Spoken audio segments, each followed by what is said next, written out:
OK, parfait, mais non, ça pas.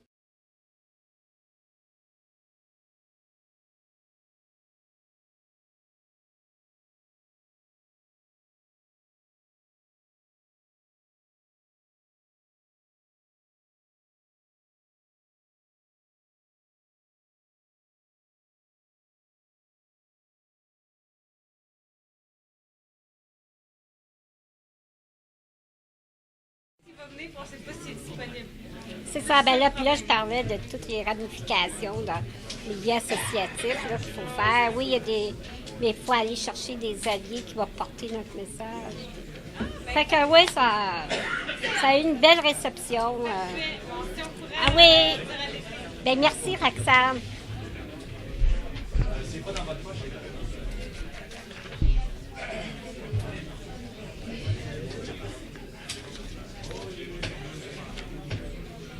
J'invite les membres à...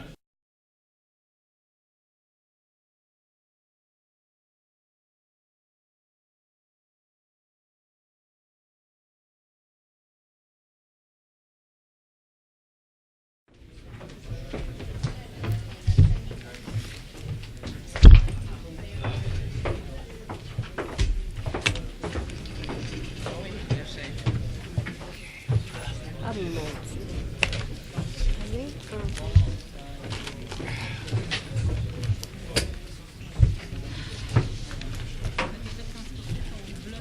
Ben oui.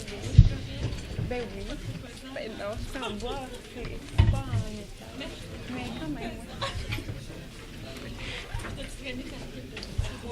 non, ben je prends juste que j'ai des questions. Puis quand les autres ont des questions, là, je vais sur mon iPad. C'est la méthode que j'ai choisie parce que sinon, là, c'est trop. C'est vraiment trop.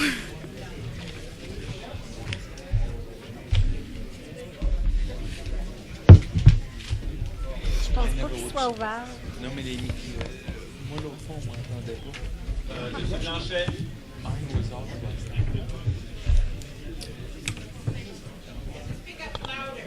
Yeah, I know, it's just... je suis en train de...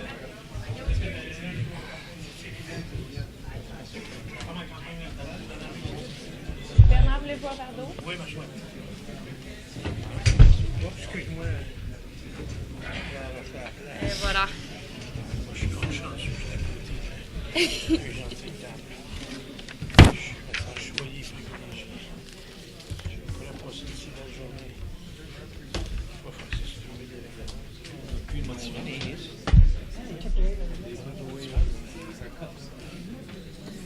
Bonsoir, mesdames. Oui, vous m'entendez bien? Bonsoir, mesdames, messieurs. Excusez-nous pour le retard de quelques minutes. Là, la réunion du Conseil était prévue à 17h30. Nous avons un ordre du jour très chargé, plus de 54 points à l'ordre du jour. Je vais vous présenter tout d'abord les membres du Conseil d'administration de la Société de transport de Montréal qui siège au Conseil. Donc, en commençant par votre gauche, Mme Marie Turcotte qui représente les clients du transport adapté. M. Francesco Miele qui est conseiller municipal dans le district Côte-de-Liesse d'arrondissement Saint-Laurent. M. John Meaney qui est maire de la ville de Kirkland. Mme Monica Ricourt, conseillère d'arrondissement à Montréal-Nord. M. Dominique Perry qui est conseiller municipal dans l'arrondissement de Saint-Léonard. M. Yves Devin qui est le directeur général de la Société de transport de Montréal. M. Marvin Rotran, qui est le vice-président du conseil et qui est conseiller municipal dans l'arrondissement Côte-des-Neiges, Notre-Dame-de-Grâce. Mme Claudia Lacroix-Perron, qui représente les membres jeunesse, enfin la clientèle jeunesse de la STM, qui est, comme je l'ai dit aux deux précédents conseils, là, un nouveau poste au conseil d'administration de la STM. M. Bernard Blanchet, qui est conseiller d'arrondissement dans l'arrondissement La Chine, à Montréal. Et Mme Maître Sylvie Tremblay, qui est secrétaire générale et directrice exécutive des affaires juridiques de la Société de transport de Montréal. Et Mme Danielle Porret, assistante au secrétariat, qui va faire un travail avec nous ce soir.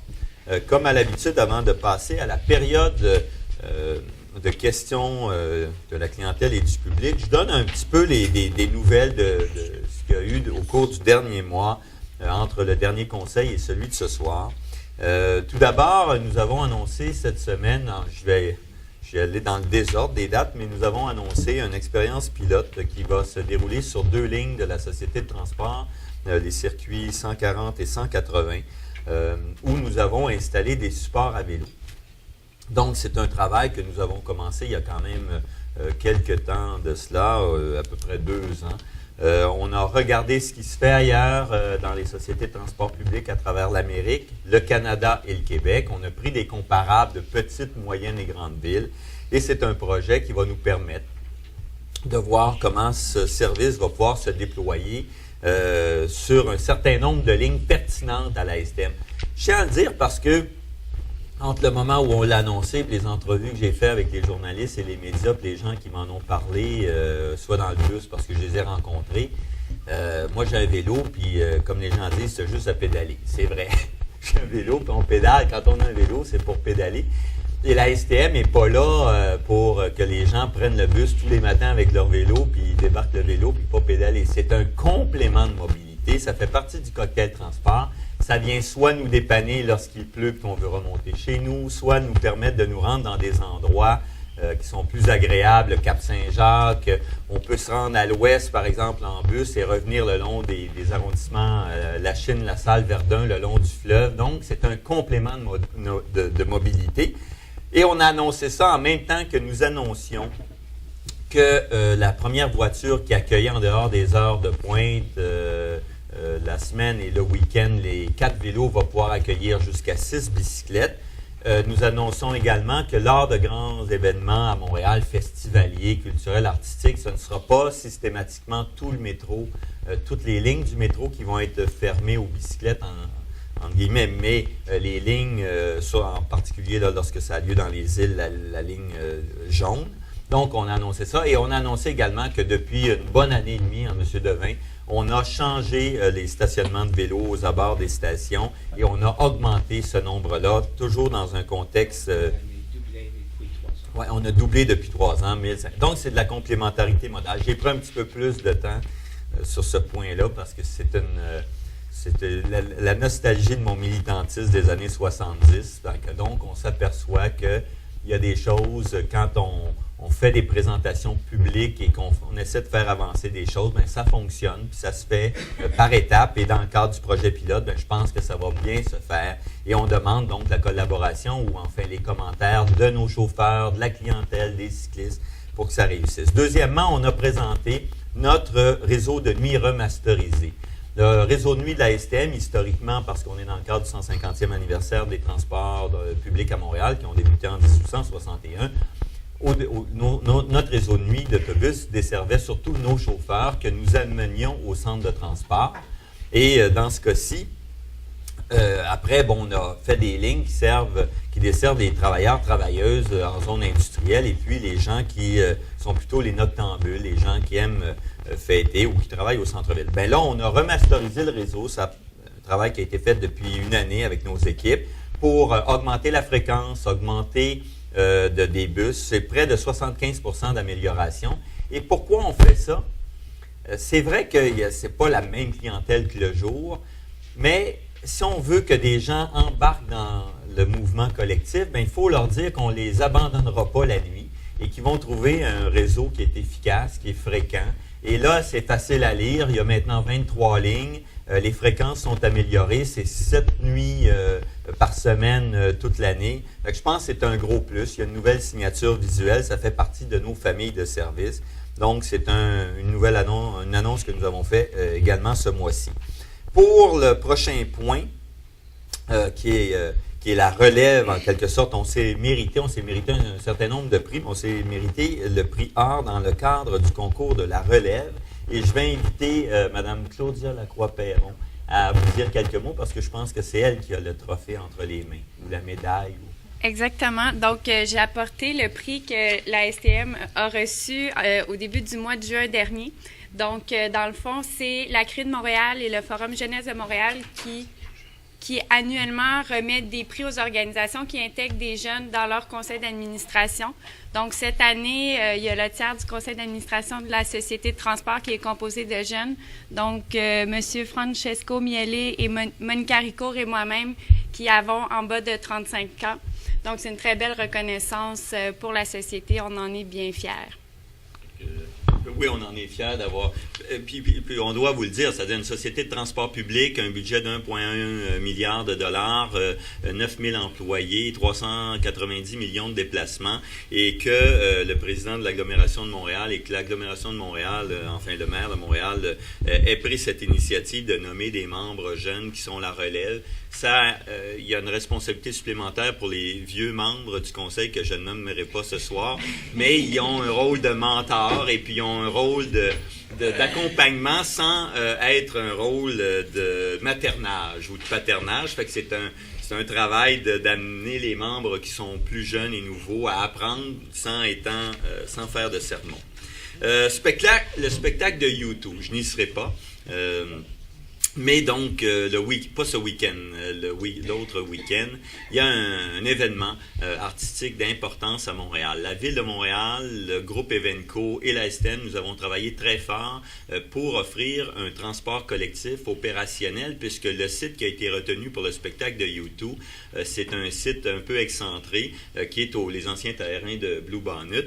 Et conséquemment, nous aurons, il y a 2 soirs de spectacle, 160 000 spectateurs, nous avons fait des modélisations de déplacement pour que les gens, bien sûr, il y a une station à proximité qui est Snowden, mais nous aurons également des bus sur Jean Talon.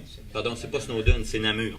J'ai débarqué l'autre fois, oui, Namur. Et il y aura des lignes de bus, 200 bus qui seront sur le site pour amener les gens en voie réservée sur Jean Talon, à la station Jean Talon.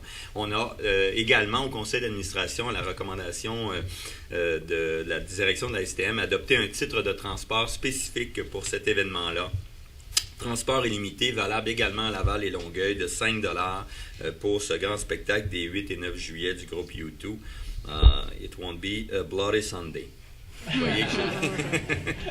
voyez que j'ai une culture musicale. Enfin, j'avais fait de la recherche avant sur Google pour savoir quel titre s'adaptait à ma présentation. Ouais. Il y a des sommets régionaux qui sont organisés par l'Association canadienne des transports urbains et ils font des sommets régionaux en motivant les jeunes ou en impliquant les jeunes à réfléchir sur le devenir des transports collectifs au Canada. Donc, il y a eu un forum auquel la STM a participé par le biais de nos réseaux sociaux, Facebook et Twitter, Facebook, surtout et mouvementcollectif.org et stm.info, qui vont témoigner de l'attention que nous accordons à leurs idées et au suivi. Nous avons participé à l'initiative de la direction de la STM à la Grande Corvée dans le cadre des inondations qu'il y a eu le long du Richelieu et nous avons donc déployer un service bus pour amener les bénévoles, donner un coup de main aux gens qui ont été plusieurs jours, voire semaines dans l'eau. Et donc, on est allé donner un coup de main au sens où nous avons déplacé des bénévoles. Et il y a une nouvelle rame musée, je termine avec ça, c'est le 50e anniversaire du transport collectif, je le disais. Nous avons, il y a quelques mois, présenté une rame historique. Cette rame-là, donc à l'extérieur, elle est maquillée aux couleurs, dans un premier temps, de l'histoire de la STM, tramway, les débuts du métro, les bus, les trolleybus, même les hippomobiles. C'était un élément, donc, composé de 3 voitures. Il y a un deuxième élément, composé de 3 voitures, qui parle du présent, de la STM d'aujourd'hui, avec à la fois un maquillage, un habillage extérieur, mais également à l'intérieur, tous les espaces ont été réservés ou nous ont été gracieusement offerts par notre partenaire chez Transgesco pour donner de l'information sur des questions que les gens se posent, d'où vient le doudou, entre autres, et des questions que notre clientèle se pose. Bien, c'est une rame musée et il y aura une 3e section plutôt cet automne. Donc, c'est sur la ligne orange. Je vous souhaite de l'avoir passée ou de la prendre. Ceci termine les petits points du mois dernier des principales activités de la STM. Et donc, je vais inviter, dans le cadre de la période de questions, tout d'abord, nous avons 5 intervenantes ce soir. Et c'est M. Anil Patel, qui est présent. Une demande de légère modification à la ligne 124. Oui. Monsieur Patel. Bonjour, vous vous présentez au micro. Merci d'être venu ce soir, de vous être déplacé. Et puis vous... You can speak in English. Wait, if you want, you could ask your question in English. And Yes, I would like to prefer to talk in English. Thank you. My name is Anil and I represent the Centre Communautaire Mountain Sites. And we have been working for the residents' safety issue of the kids since long time. Last year we discussed with the CSDM and with the help of École des Nations, we were able to get an extra school bus for the kids going to the 4th grade, 5th grade and 6th grade. But unfortunately the contract finishes and they said it was just a temporary solution. And now with we discussed with a lot of groups like CDC and also CSDM and the l'arrondissement, the urbanism, the l'arrondissement, and also some of the parents, they suggested and we come to a solution. And everybody was brainstorming solution. We find that there is a bus passing 124, which is just at the corner of the next street. So it passes on Victoria, and we would like to have a little detour in that bus. So this is the city bus, and if a little detour could be done, if it goes around the Pare, and then it comes around the Buchan, and then it goes back to its original route. This will just cause a delay of maximum like 5 minutes, 3 to 5 minutes. okay. Do you have with you a proposal of the detour or? Okay. You Yes, we have a copy. of the email. Oh yeah, we've received that. Truly, yeah. Okay. I will ask because I remember seeing it. So I will ask Monsieur Rotran, Marvin Rotran, who's the vice chairman of the board, and is the chairman of the committee. I know Mr. Patel you know him, personally and okay. well, and he's one of my constituents, and the area is actually in the district that I represent. Okay. I'll just briefly explain. 3-star on your. Thank you. I'll briefly explain so all the members of the board have an idea. Mr. Patel and 8 other members of the Mountain Sites Community Center came to the Côte-Neige NDG Borough Council with the same request, and I had already partially responded to Ms. Lisa Novak, who is the coordinator of the center, and Madame Lolita Dominguez, who is a member of the center, the same questions on Monday. The center sent an email to Mr. Lebrec on June 23rd. Right. I got a copy of that at the end of the day. What they said is the following. For a number of years, they have felt that it was difficult for children from their area to get to École des Nations, the closest elementary school of the Commission Scolaire de Montréal. It's about 1.3 kilometers. And the school board said, no, we cannot provide a school bus for the older children, grade 4, 5, and 6, because it's not our policy. I was happy to support the community center, and we worked with the school commissioner, and the school board did provide a bus as of this past February. That's right. Much to everybody's surprise, they've now taken that school bus away. They don't want to give the service anymore. So the community center has come up with an idea that the 124 bus should be diverted. I sent the email that was sent to Mr. Lebrec to Mr. Benoit Gendron, and I've asked his department to look at the proposal. And as I said on Monday, I don't want to presuppose what the result of that study is going to be. First of all, it's clear there is not going to be a large ridership, and it's clear there's going to be a significant cost to divert the bus about 3.5 minutes in each direction. And as well, the borough plan for the redevelopment of this sector, and the sector is growing because many of the industrial buildings are becoming new housing. The borough plan it actually now talks about closing Victoria Avenue several years from now and reducing the size of Buchan, which would make this proposal not viable to start off with. But be that as it may, I'm not sure that's the right solution, but it will be studied. I explained to Ms. Novak, Mr. Patel, and all the members, it's not something we can do in 3 or 4 days or even 3 or 4 weeks. There's a procedure, and I don't know what the procedure is going to come back with, but it will not be instantaneous. I want to let you know, Mr. Patel, so you can bring it back to the other members. Today, I wrote to Madame de Coucy, urging her to reestablish the school bus service, at least for 1 year, so we could look at solutions. It's very rushed. when at the last day of school we suddenly find out there's no school bus, Right. and 2 months from now we have a problem. So I asked the board to consider, despite their policies, whether they could give 1 year, and that will allow the city, the STM, and others to look at whatever is the best solution. Also, I've written to Mr. Stéphane Plante, who's the director of the Bureau Côte-des-Neiges NDG, and I suggested that the real problem is the corner of Victoria and Jean Talon, which is a very busy intersection. Also, it's very dangerous too. We're going to give you a second chance. Just going to explain. A very busy intersection, and I felt that the street light sequence there could be modified. Now, that's under the authority of Center City, something called Mise aux normes des feux de circulation, the modernization, updating of traffic lights. So I asked him to contact Center City to see if greater priority could be given to this intersection, because I already saw that it was on a list somewhere to be done several years from now. So given the argument of the extra people who live in the area, the new apartment buildings, and more pedestrians, perhaps we could get that done, and that might resolve the problem of your satisfaction.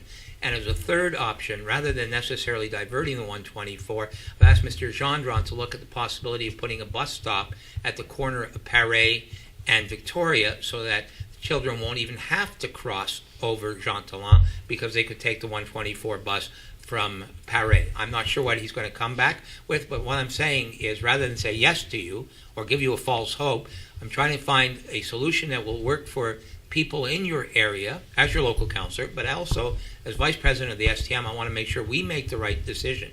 Our money is scarce, and we want to spend every dollar correctly to give better service to our clientele. And it may not be in the sense that you want, but however, we need to have a dialogue with all the partners to find a solution. And I'm hoping Madame Decousi will be open at least to the idea of giving us a year to look at this problem. I will conclude saying I sent copies of both letters, which were mailed today, to Ms. Novak's attention at the center. You should get them within the next week. Okay, it looks. Merci, Monsieur Rotin. It was an extensive answer. So, with all the close to all the details, But do you have a complementary question? I would just like to mention, since there's a lot of construction going on, there's all construction materials and hazardous like nails and everything, when they do construction, it's very dangerous. So that's what is making, like, for the kids, if they are walking or something, it would be like becoming more worse and worse, because you can see around that area there is 4 or 5 construction going on already. But Mr. Pedal, you raised your point. Your question was registered. Mr. Gendron will study it. I agreed to the solution that, like, if they give us a school bus for another year and then we look into this problem, that's I think the best. I just want to stress that's not our decision to make, it's the school board. I copied Mr. Kokun Minaruzaman, who is the school commissioner, who in the past has proven very open to working with us. He helped very much last time for the school bus solution. So I'm hoping he will be able to convince Madame Decousi. I'm not sure whether their decision was because of budgetary reasons or because their policy is being strictly applied or whatever, but I'm hoping they'll be open to this because it will give us the breathing space to come up with a long-term solution. But I will remain in contact with you, and hopefully one of the partners will be able to come up with a solution. Thank you, Marvin. Merci, M. Patel. Je demandais à Mme Lise Couvrette, qui est présente, qui a une question sur le même sujet. On accepte sur un même sujet 3 questions, parce que j'ai une autre question à la suite qui n'est pas, je verrai, là, mais il est écrit Bossline sans numéro. Fait que vous pouvez donc poser votre question. Vous avez entendu la réponse de M. Rotran. Si vous avez compris, donc, en général, ce qu'on demande, c'est si la question peut être complémentaire ou peut préciser des points que M. Rotran pour qu'on n'ait pas à redonner l'explication. Allez-y, Mme Couvrette. Alors, bonsoir, M. le Président, membres du Conseil. Je suis ici, non pas pour représenter la CSDM, parce que je suis une agente de développement qui travaille à la Commission scolaire de Montréal. Oh. J'ai personnellement travaillé dans le dossier de la rue Mountain Sites. J'aurais des précisions que je pourrais apporter au déroulement des travaux. Alors, je suis ici comme déléguée d'un comité que nous appelons le Comité pour la sécurité du secteur Mountain Sites. Ce comité tripartite est composé d'un représentant de l'arrondissement, monsieur urbaniste. Nous avons également des représentants de la communauté, des parents.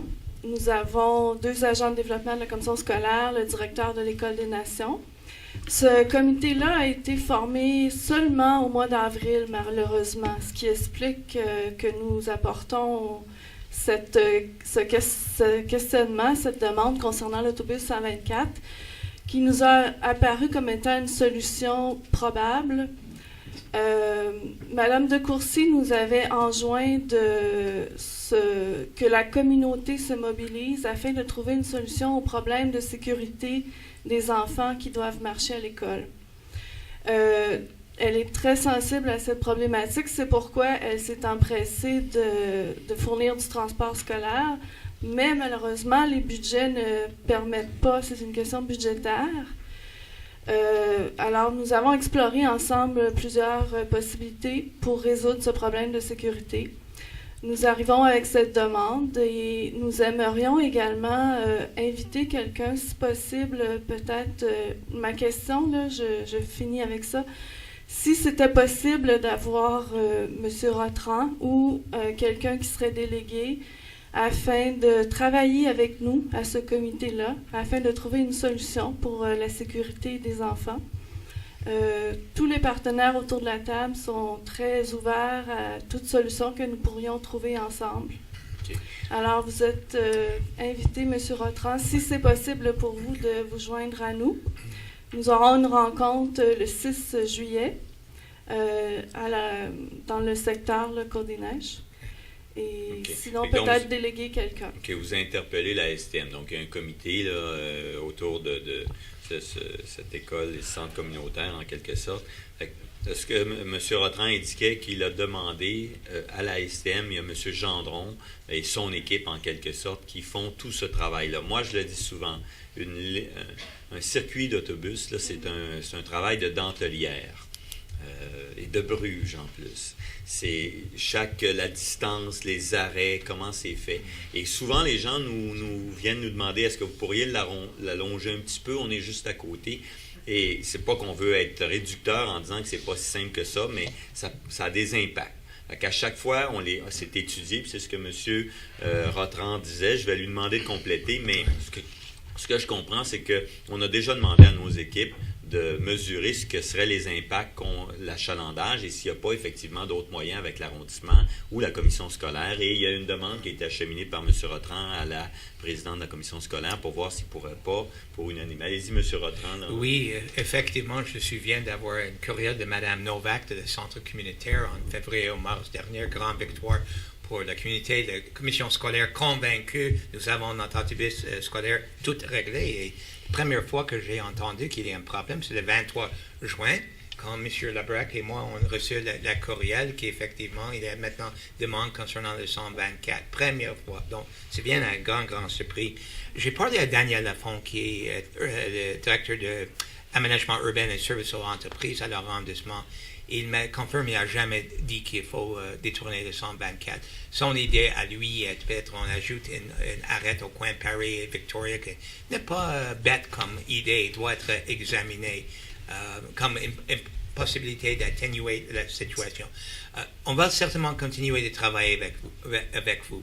Je vais déléguer quelqu'un parce que j'ai 4 réunions le 6 déjà planifiées et je quitte la ville le 7.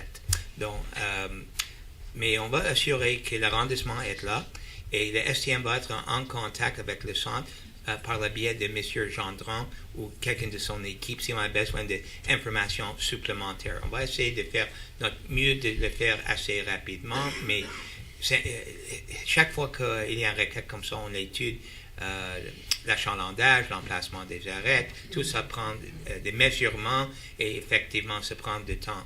Si on va le faire, et j'ai expliqué ça à Mme Novak, il faut suivre un processus qui est d'envoyer quelque chose au conseil d'administration. Si le conseil est d'accord, c'est prendre un préavis au syndicat. Il y a 3 à 6 mois de délai. Donc, même avec ça, donc, il y a des problèmes. Donc, je ne suis pas certain que la solution proposée ce soir est la meilleure solution, mais on comprend le problème et comme conseiller local à Côte-Neige-Notre-Dame-de-Grâce, certainement, je vais essayer de vous aider. Ça vous va, Mme Couvrette? Oui, je vous remercie énormément pour le temps et soyez assurés également que la commission scolaire, je ne veux pas me prononcer au nom de la commission scolaire, mais de son côté, elle fera tout pour collaborer aussi. Merci beaucoup de vous être déplacé ce soir pour ces questions. Je vais inviter M. Michael Shafter. Est-ce que c'est sur la 100, parce que vous dites bus lines, intervention, c'est pas la 124. Is it about the 124? Okay, fine. So I'm spokesperson for the ABM, Activists for a Better Montreal. This is about bus safety and what is lacking and what infrastructure has to change to make buses safer for everybody. I have 4 motions to present in very quick order, if possible. Motion, here's a question period from the clientele or the citizen, your boat. So what's your question? Okay. What changes will you make concerning the following? Buses should stop after intersections, not before, where they block the view of pedestrians, cyclists, and motorists wishing to cross. A pedestrian should not have to walk beyond the bus to be visible or see if a motorist may stop. 2. We'll take that first one. Usually we take one question and then a complimentary one. Dominic Perry, would you like to answer that? Mr. Shafter, I'll decide who will answer. Oh, I'm sorry for my ignorance. Okay. I'm sure you know about it. Of course. Your first question, it's a question that is often asked to the STM. Why you don't stop after the light instead of before at the street intersection? Why you stop at the red light or green light and then people are in board? Monsieur Rotran, if you know a bit, I know a part of the explanation. If not, I will ask the general manager of the society, the CEO, to answer you. It actually depends on the intersection. There are intersections where the bus goes past the light and stops on the other side. It's a question that our services evaluate stop by stop on a safety basis. But it's not true that the stops are right at the intersections. There's usually a piece dégagée that allows for better visibility. If you have a specific intersection that you want to complain about, I'm not sure whether your question is philosophical in nature or whether it's about a particular intersection. If you do have one where you feel it's unsafe, we're willing, of course, to take a look at that. Hundreds of intersections. But there's a good technical explanation why we are at before the red light than after. Usually there's one on the corner of Saint-Urbain Rachel, it's after, but I will say 95% of the time it's before. And the technical explanation is, I think that we benefit from the red light phase to get people on board, so we don't stop 2 times, one at the red light, then after to get people on board, meaning that we will delay a lot the bus network, and all around the world, I will say that's the way public transit society operate a bus system.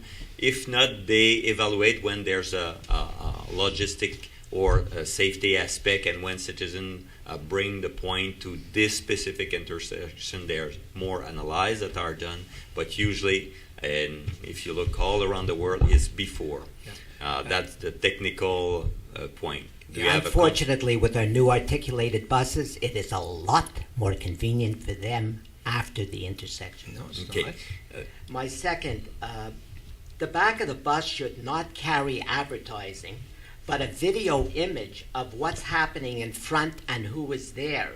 This would give passing motorists who either are turning or going straight an indication of who may be hidden behind the bus. Okay, so your proposal, it's A a question. video image on the back of the bus. Okay, do you have example around the world of public transit society who operate buses with video? The world is watching Montreal. We should be okay. way ahead of the game. Okay, so Bixie or bus. Okay, that's more. Is this the rear exterior looking? The back of the bus, just a video image of who's standing in front. Okay, so It would that's be a good one. A suggestion, a proposal. Yeah, Well, that's what he's proposing. what would you say to that? Nothing. Nothing. You- The bus should not have the right of way when changing lanes over motorists and cyclists going straight.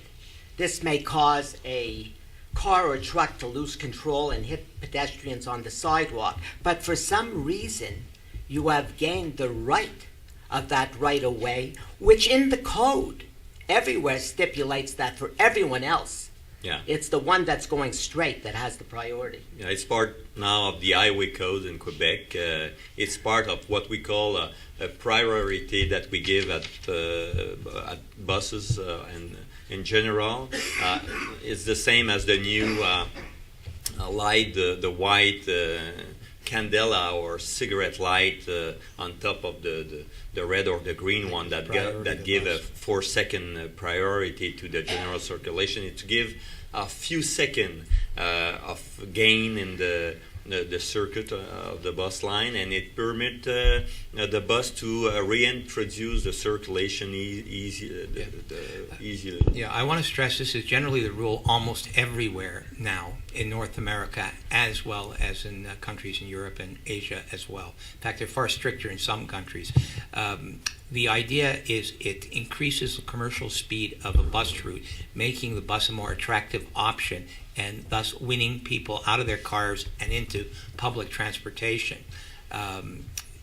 When the bus is very slow to go from point A to point B because it's stuck in traffic, people often think, well, I don't know if the bus is viable.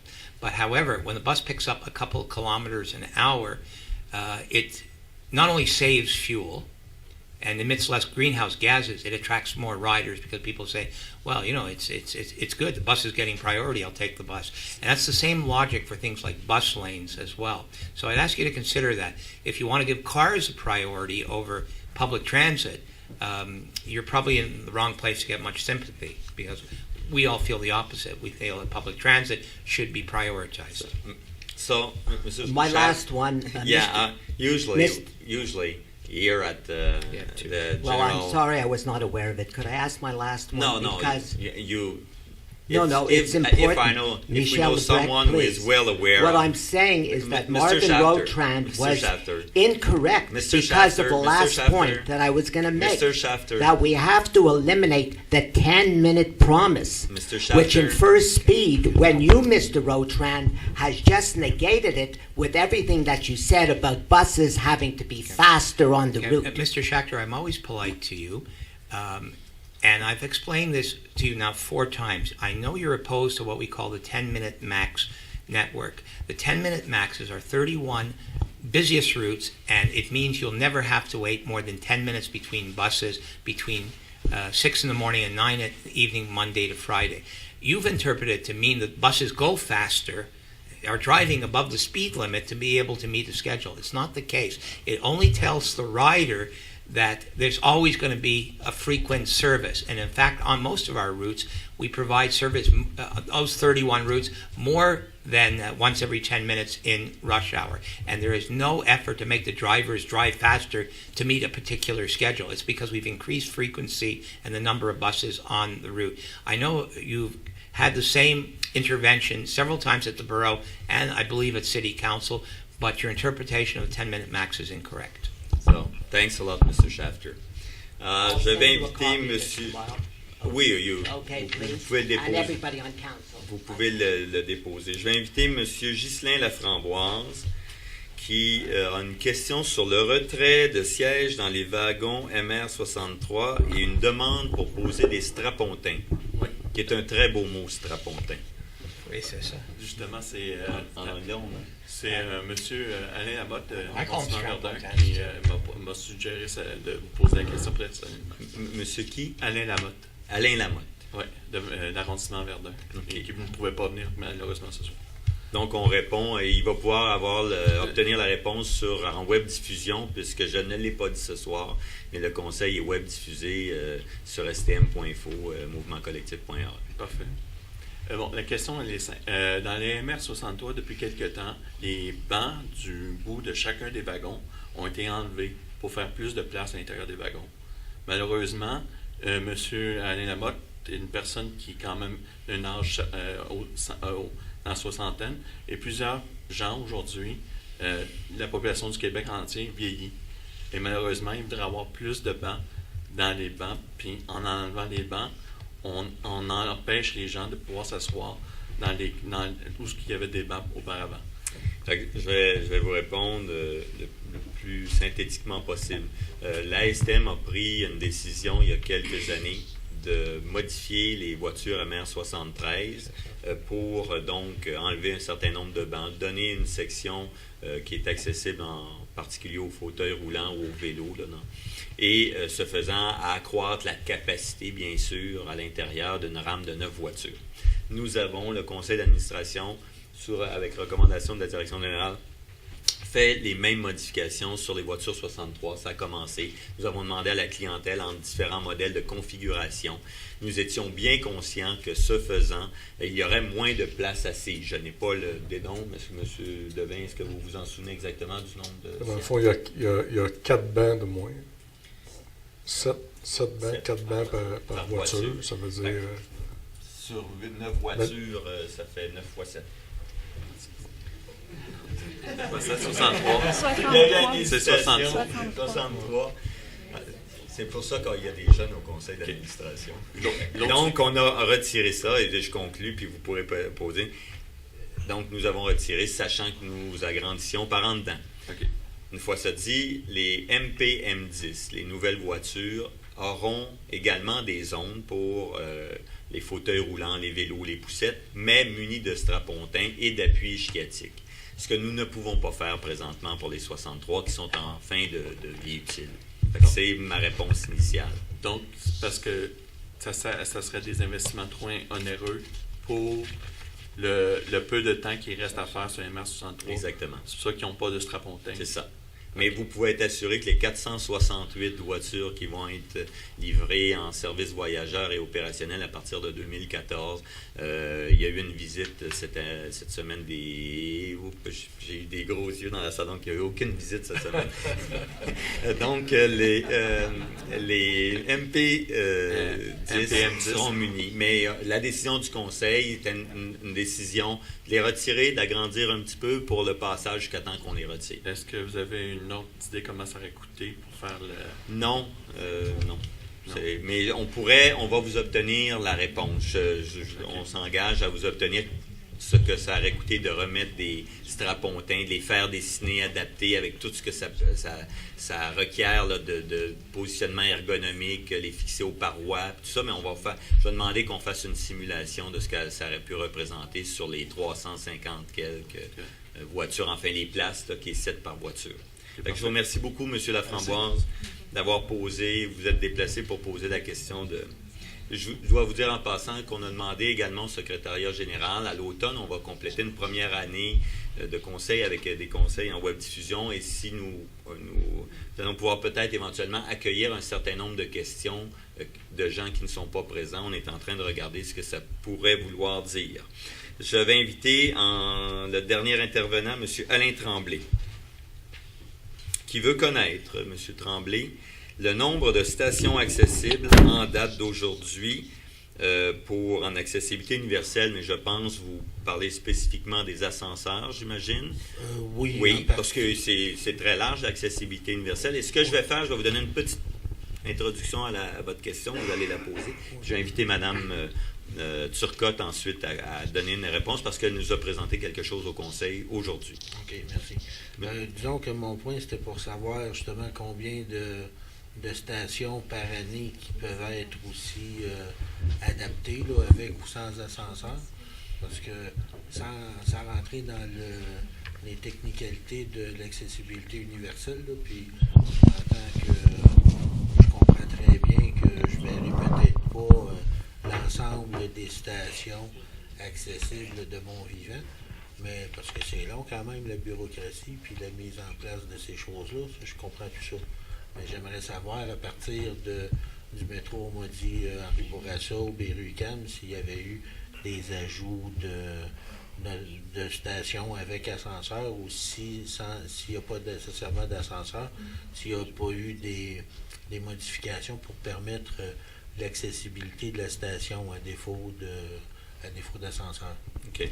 Je vous remercie de vous être déplacé, M. Tremblay. Tout d'abord, présentement, il y a 8 stations, les 3 qui sont à Laval, les 3 stations nouvelles, là, Montmorency, Concorde, Cartier, puisque comme on les construisait avec cette nouvelle norme-là, c'était, je dirais pas facile, mais plus facile. Et ensuite, on a donc installé des ascenseurs, hein, parce que c'est pas toujours juste un. Henri Bourassa, Bonaventure, Berry, UQAM pour la ligne orange, Lionel Groulx et Côte-Vertu. Donc, c'est les stations. Et quand on parle de Bonaventure, c'est pas complet parce qu'on arrive du quai jusqu'au premier palier, mais il y a un deuxième ascenseur éventuellement avec l'AMT qui va être fait. Donc, ça, c'est présentement les stations qui sont aménagées. Et je vais demander à Mme